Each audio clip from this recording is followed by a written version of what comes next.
नमस्कार, मैं हूँ हिना कुकरेजा। आप देख रहे हैं एक स्पेशल हेल्थ शो जिसका नाम है लाइफलाइन। जैसा कि हम सब जानते हैं, हमारी बदलती आदतों की वजह से हमें बीमारियों ने चारों तरफ से घेर लिया है और इस समय जो सबसे ज़्यादा ज़रूरी है वो है जागरूक रहना।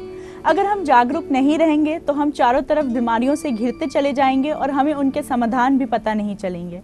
इसीलिए इस एपिसोड के माध्यम से मैं आपके लिए लेके आई हूँ जानकारी प्रोस्टेट कैंसर के बारे में।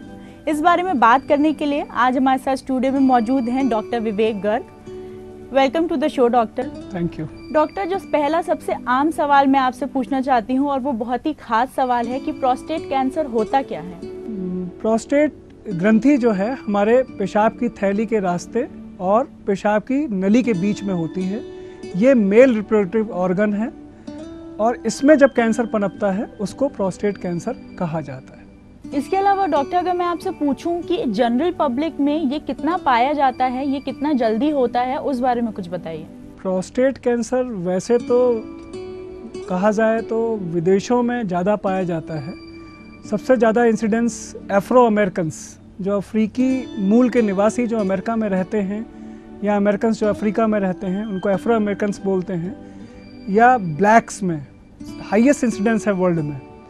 मतलब कहा जाए तो पर लाख में अगर बात करते हैं या हम कहते हैं प्रतिशत की बात करते हैं तो 100 में 7 मरीजों में प्रोस्टेट कैंसर पाया जाता है। और वही इंसिडेंस अगर हम इंडिया में बात करते हैं तो ये 30 से 40 मरीजों में एक में पाया जाता है। तो हमारे यहाँ इंडिया में इसका प्रतिशत बहुत कम है वनस्पति की जो विदेशों में पाया जाता है, और ब्लैक्स में ज़्यादा पाया जाता है। ख़ास तौर से एशियन कंट्रीज़ में इसका इंसिडेंस तो बहुत ही कम है। और उम्र के हिसाब से देखा जाए तो 50 साल की उम्र के बाद से कैंसर शुरू हो सकता है, लेकिन सबसे ज़्यादा जो इंसिडेंस एज वाइज पाया गया है, अगर एज के हिसाब से हम देखते हैं तो 65 साल की उम्र से ज़्यादा जो हमारे पब्लिक है उसमें ज़्यादा प्रोस्टेट कैंसर का इंसिडेंस पाया जाता है।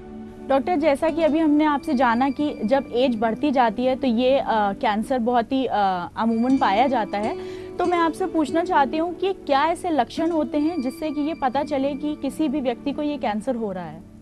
हम लोग को जानना, सभी को जानना बहुत ज़रूरी है। और एक बीमारी होती है बिनाइन प्रोस्टेटिक हाइपरप्लेजिया, जिसमें गदूद अपने आप बढ़ जाता है उम्र के साथ। वो कैंसर नहीं होता। सबसे पहले हम लोग को अपने जितने भी पब्लिक है उनको ये जानना चाहिए कि हर प्रोस्टेट ग्रंथि बढ़ी हुई कैंसर नहीं होती है। जो ग्रंथि जब बढ़ती है तो पेशाब लगने की फ्रीक्वेंसी, मतलब बार बार जाने की क्षमता बढ़ जाती है। नॉक्ट्यूरिया मतलब रात में बार बार उठ के पेशाब जाने की क्षमता बढ़ जाती है।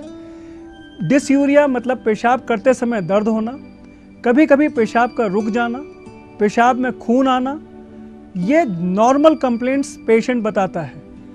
उसके साथ जब ये फैलने लगता है प्रोस्टेट कैंसर तो खांसी आना, गले में गांठ आना, जांघों में गांठ आना, हड्डियों में दर्द होना, और अगर रीढ़ की हड्डी में पहुंच जाता है तो हाथ पैरों का सुन्नपन शुरू हो सकता है और टट्टी पेशाब करने में दिक्कत आ सकती है।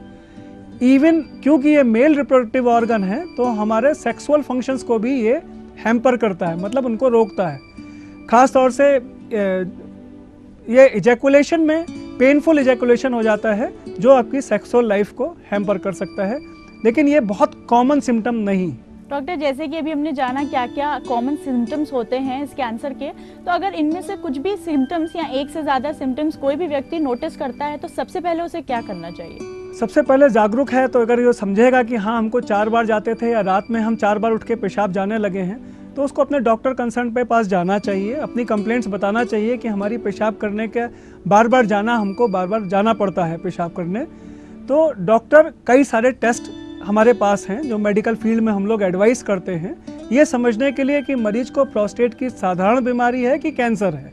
तो उसको समझने के लिए सबसे बढ़िया इलाज एक ब्लड टेस्ट है जिसको सीरम PSA कहते हैं। वो हमारे खाली खून की जांच में हम बता सकते हैं कि मरीज को कैंसर है कि नहीं है। दूसरा, हम लोग को डिजिटल रेक्टल एग्जामिनेशन, मतलब उंगली द्वारा हम जांच टट्टी के रास्ते से करते हैं, जो प्रोस्टेट में अगर हमको गांठ, कोई कड़ी गांठ जिसको हार्ड नोड्यूल बोलते हैं, अगर मिलता है तो हम कैंसर का शक प्रोड्यूस होता है डॉक्टर कंसर्न को भी। फिर हम सिस्टोस्कोपी मतलब दूरबीन की जांच करके भी पेशाब के रास्ते की वहाँ से भी प्रोस्टेट ग्रंथि को देख सकते हैं।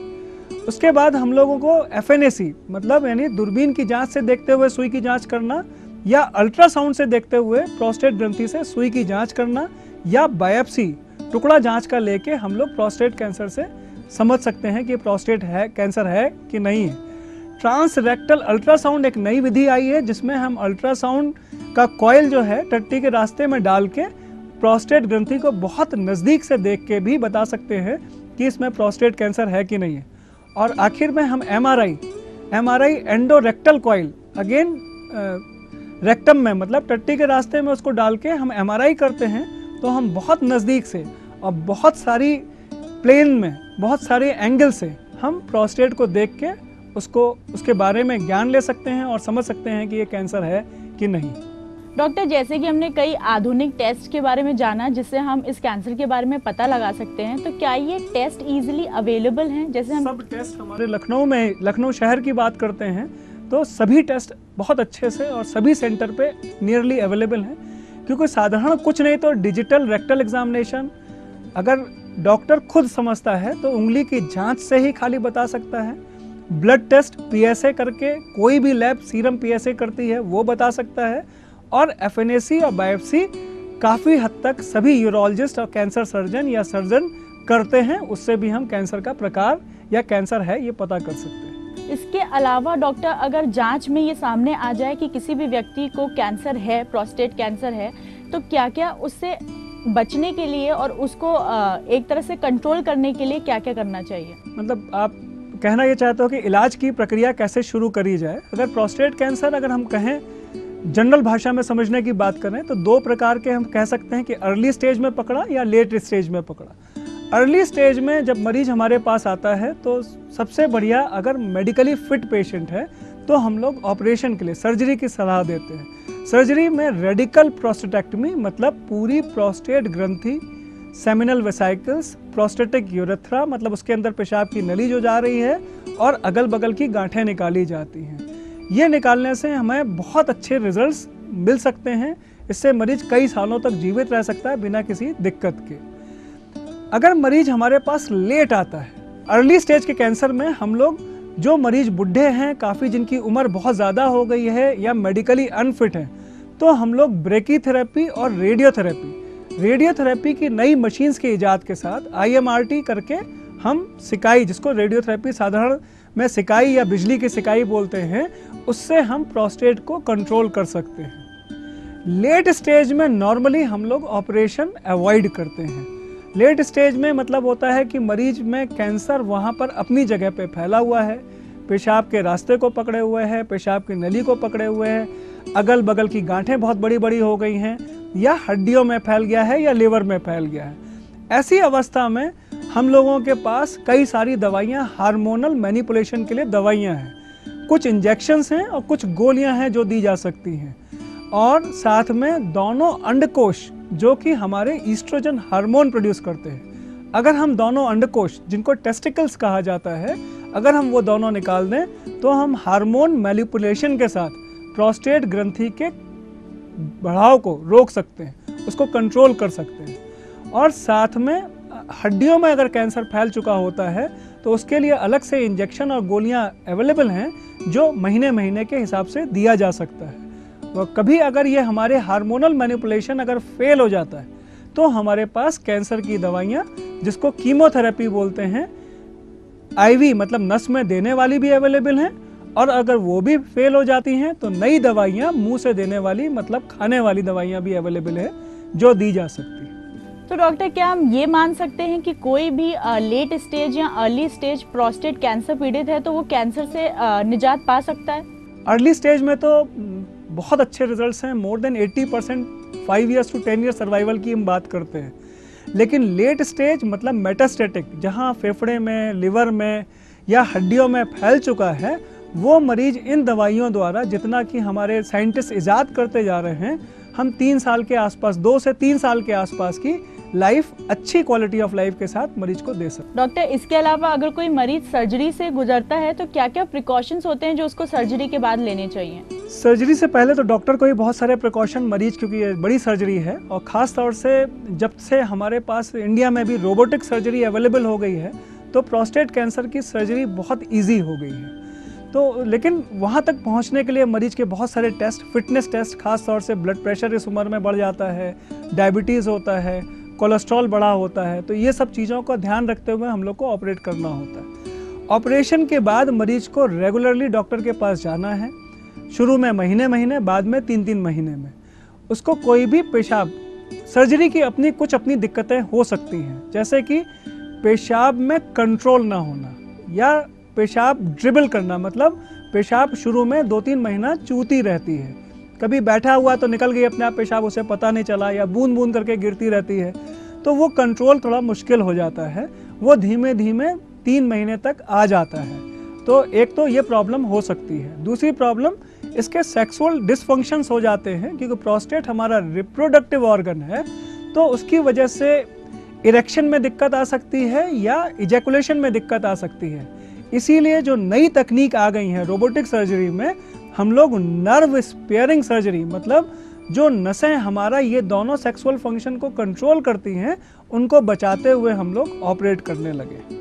इसके अलावा डॉक्टर, कैंसर की सर्जरी के बाद कितना फ्रीक्वेंटली किसी भी मरीज को डॉक्टर से मिलना चाहिए? मैंने अभी बताया आपको, शुरू में महीने में, बाद में 3 महीने में, 3 साल तक जाना होता है। हर 3 महीने पे हमको दूरबीन की जांच करानी पड़ सकती है, हर 6 महीने में एक्सरे और अल्ट्रासाउंड कराना पड़ सकता है, और साल में एक बार होल बॉडी बोन स्कैन की ज़रूरत पड़ सकती है।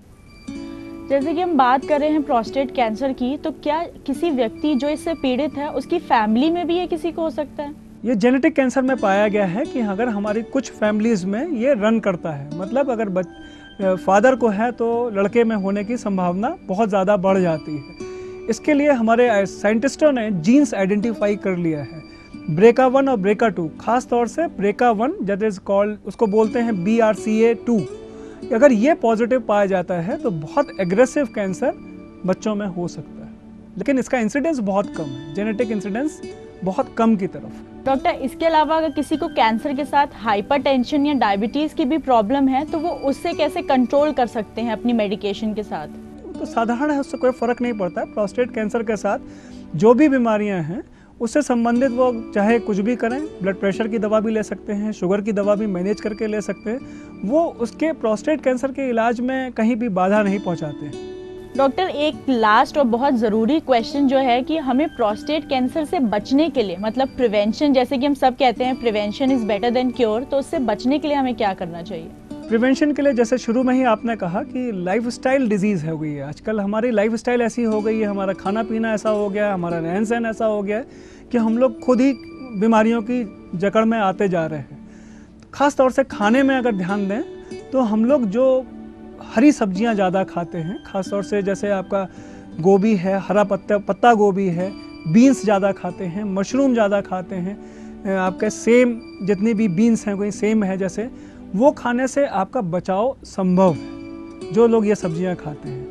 जो लोग रेड मीट ज़्यादा खाते हैं या डेयरी प्रोडक्ट्स, जो बहुत दिन रात मलाई, मक्खन, मलाई, पनीर और दूध ज़्यादा लेते हैं, उनमें ज़्यादा इंसिडेंस कैंसर का पाया गया, खास तौर से रेड मीट लेने वालों को।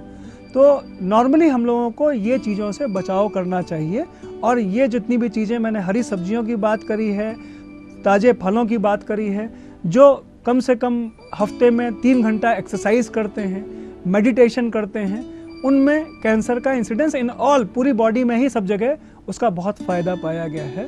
तो हम लोग इनसे बचाव कर सकते हैं। और सबसे बड़ी बात है, कुछ भी सिम्टम, कोई भी लक्षण आपको उससे संबंधित मिलता है तो अपने आप डॉक्टर बनने की कोशिश ना करें या अपने दोस्त की सलाह पे ना जाएं, बल्कि अपने निकटतम डॉक्टर के पास जाके उसका समाधान करने की कोशिश करें। डॉक्टर, इसके अलावा अगर हम छोटे लेवल पे अवेयरनेस की बात करें कि हम एक दूसरे को किस तरह अवेयर कर सकते हैं इसके बारे में, तो आप उस बारे में कुछ बताइए कि हम कैसे एक दूसरे को इन्फॉर्म करें इस डिजीज़ के बारे में। इस डिज़ीज़ के बारे में एक तो ये पता होना चाहिए कि हमारे पेशाब के रास्ते में गदूद होता है जिसमें कैंसर पनप सकता है। पहले तो शायद 10 में 8 लोगों को यही नहीं पता होगा, तो उसमें कैंसर भी पनप सकता है और ये बढ़ी हुई अवस्था में होता है। जो लोग सोचते हैं 60 साल के बाद हमको दिक्कत आ रही पेशाब करने में, सबसे पहले डायबिटीज़ हो सकती है, इन्फेक्शन हो सकता है, इसके बारे में सोचता है। कोई भी दिक्कत इस तरह की होती है, फ्रीक्वेंसी होना, रात में पेशाब होना, पेशाब का कंट्रोल ना होना, सेक्सुअल डिस्फंक्शन होना या पेशाब में खून आना, तो डॉक्टर के पास तुरंत जाना चाहिए। ये बार बार हमें अपने दोस्तों या अपने परिवार वालों से कहना चाहिए। दूसरा, हमको अपने बच्चों में या अपने बड़ों में भी ये चीज़ का ध्यान रखना चाहिए। खाने पीने में आजकल जैसे है रेड मीट का बहुत ज़्यादा आप है, उसको अवॉइड करें। आप बहुत घी तेल का खाना मत खाएं, सलाद और फल ज़रूर खाएं और एक्सरसाइज और मेडिटेशन ज़रूर करें, तो शायद आप सभी कैंसरों से आपके लिए बचाव संभव है। प्रोस्टेट कैंसर तो है ही बचाव संभव, लेकिन ये सब करने से यही चीज़ हमें समाज में, अगल बगल अपने दोस्तों में, अपने परिवार में ध्यान देना है और बताना है। Thank you so much doctor Garg. हम उम्मीद करते हैं कि इस इन्फॉर्मेशन से हमारे दर्शकों को ज़रूर कुछ सीखने को मिला होगा। Thank you Hina, thank you ETV for. Lifeline में आज बस इतना ही।